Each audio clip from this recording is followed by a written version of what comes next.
Assalamualaikum warahmatullahi wabarakatuh. Peserta didik kelas 10. Di sini Ibu akan menerangkan yaitu ilmu pengetahuan alam. Pak, ya. Namun sebelum belajar, marilah kita berdoa bersama-sama. Berdoa mulai.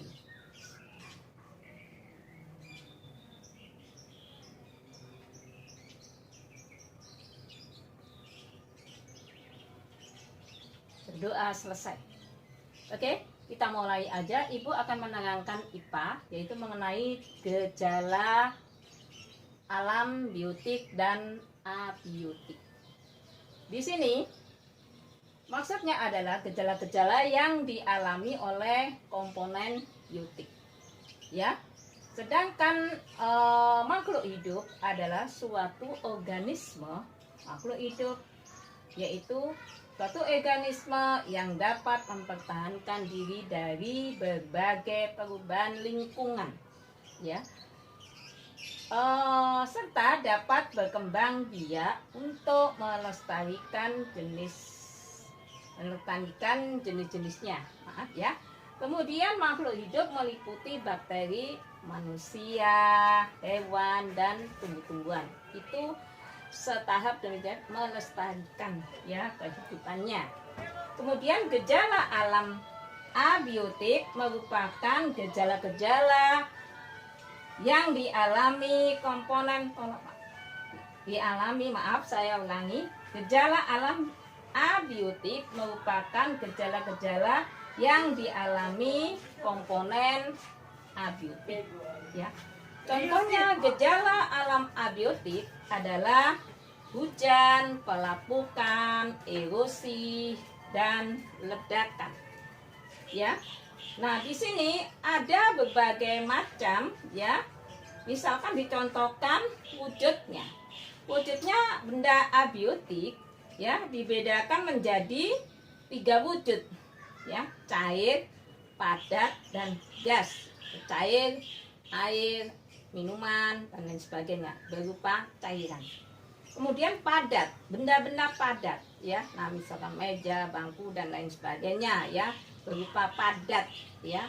Kemudian gas, ya. Ya, gas misalkan contohnya ya diisi di balon, ya, udara, atau bisa jadi gas yang berupa sehari-hari digunakan untuk memasak, ya, gas, ya. Nah, untuk kebutuhan sehari-hari. Kemudian bentuk padat bisa misalkan bentuk jenis batu atau benda padat, ya. Nah, berupa batu bisa, ya, ini bentuknya tergantung, ada yang bentuk berupa kayu dan lain sebagainya, ya. Kemudian warna, ya, misalkan warna misalkan bisa batu bata warnanya merah, batu kali hitam, dan lain sebagainya, ya. Kemudian ukuran itu bisa panjang, ya, kemudian berat, ya. Nah, ukuran itu. Kemudian volume, isi atau suhu, ya. Nah, kemudian suhu atau temperaturnya dan lain sebagainya.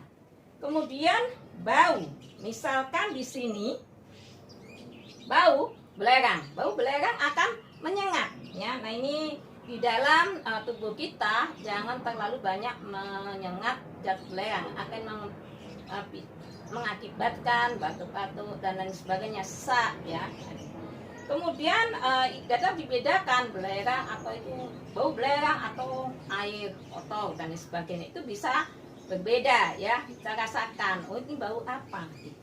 Kemudian rasa kita bisa membedakan, rasa itu gula manis, garam asin, kemudian rasa ini asam cuka atau jeruk manis dan asamnya dan lain sebagainya, itu kita bisa dapat membedakan, ya. Kemudian tekstur itu halus atau kasarnya. Nah itu bisa didapatkan dari gejala alam biotik, ya. Mudah-mudahan kalian bisa membedakan hal-hal seperti itu, ya. Saya kira cukup itu, ya, di sini. Sekarang Ibu mau melanjutkan. Ada pertanyaan? Oke, kita lanjutkan aja ya, Ibu lanjutkan. Kemudian kita masuk di dalam mitigasi bencana alam, ya.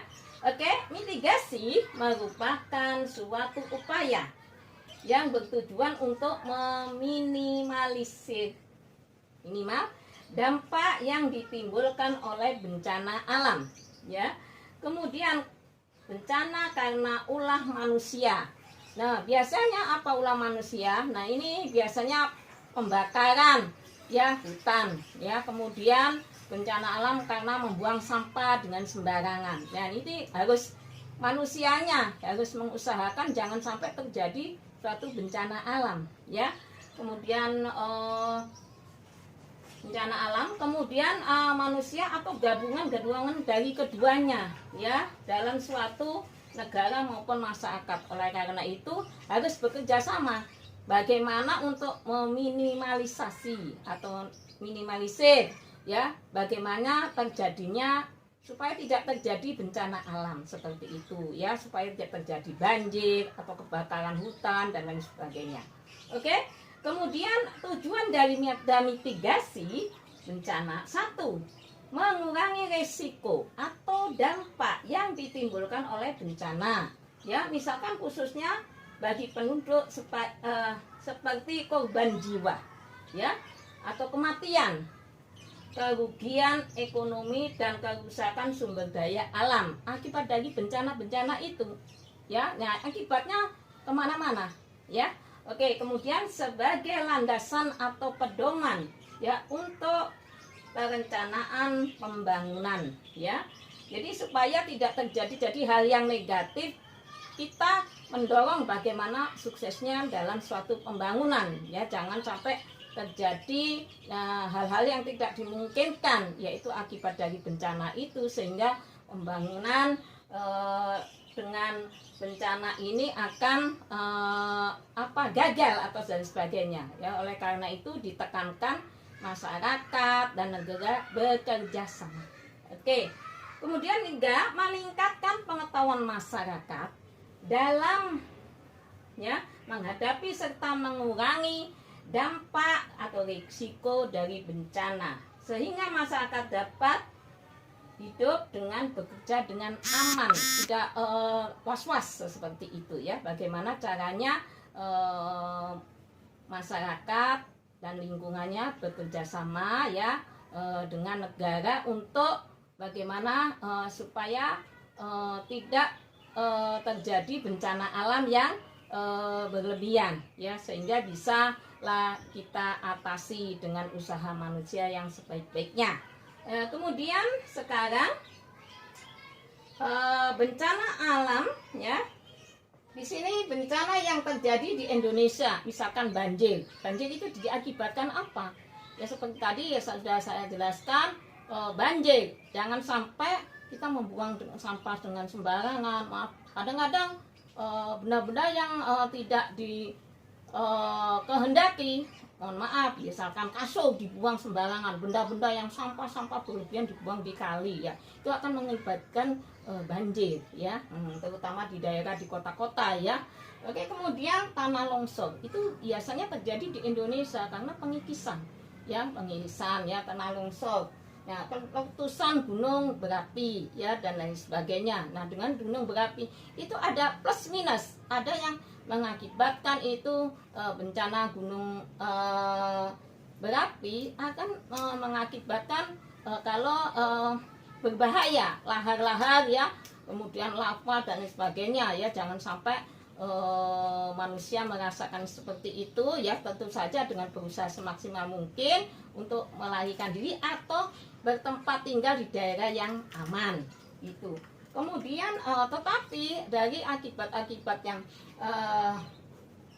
gunung Merapi ada lava, tapi bisa juga plusnya tanah tersebut akan menjadi tanah yang subur, bisa jadi seperti itu. Kemudian gempa bumi, ya, gempa bumi terjadi goncangan di bumi, ya, mengakibatkan kita harus jaga-jaga, waspada, jangan sampai kita di dalam gedung atau rumah berusaha menyelamatkan diri keluar dari rumah, ya. Kemudian tsunami. Nah, tsunami besar akan tentu saja sebelum tsunami kita dari gempa bumi itu bisa terjadi tsunami. Ya, manusia diharapkan berusaha menghindar ya dari tempat yang rawan tsunami atau pergi sejauh mungkin dari tempat tersebut ya. Kemudian kebakaran. Nah, kebakaran itu biasanya tadi sudah saya sampaikan, kebakaran hutan. Nah, itu penggundulan, penebangan pohon-pohon ya, pohon-pohon yang besar-besar itu bisa jadi, atau biasanya musim kemarau ya akibat ketidakpahaman masyarakat membakar apa di areal hutan ya, walaupun rokok aja di sebentar saja itu akan mengakibatkan bisa dibuang dan menjadi kebakaran merembet kemana-mana ya. Oke, kemudian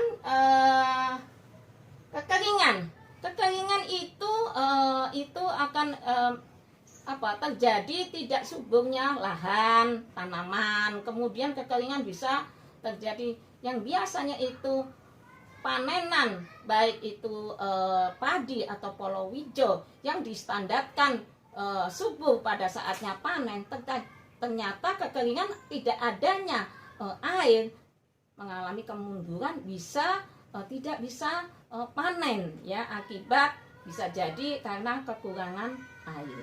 Nah, kemudian di sini angin siklon tropis ya.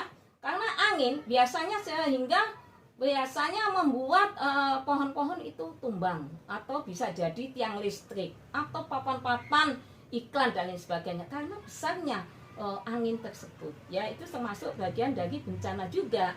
Kemudian yang wabah penyakit. Nah, sekarang ini wabah penyakit ya. Jadi wabah penyakit itu misalkan demam berdarah ya, bisa jadi. Kemudian nah sekarang corona. Kalau corona mau seluruh Indonesia, seluruh dunia mengalaminya ya. Jadi oleh karena itu sebelum bagaimana mengantisipasi supaya manusia atau masyarakat itu selalu sehat. Oleh karena itu pada saat sekarang itu harus menggunakan masker, kewajiban ya, protokoler kesehatan ya. Nah, ini sebagian daripada pelajaran IPA yang Ibu sampaikan hari ini. Mudah-mudahan kalian bisa mengatasinya, mengerjakan tugas-tugas yang Ibu berikan ya. Mudah-mudahan dengan belajar tekun ya, kalian tindak lanjuti dengan belajar sebaik-baiknya ya. Saya kira itu aja Ibu cukupkan ya, kurang lebihnya mohon maaf. Wabillahi taufik wal hidayah. Wassalamualaikum warahmatullahi wabarakatuh. Terima kasih.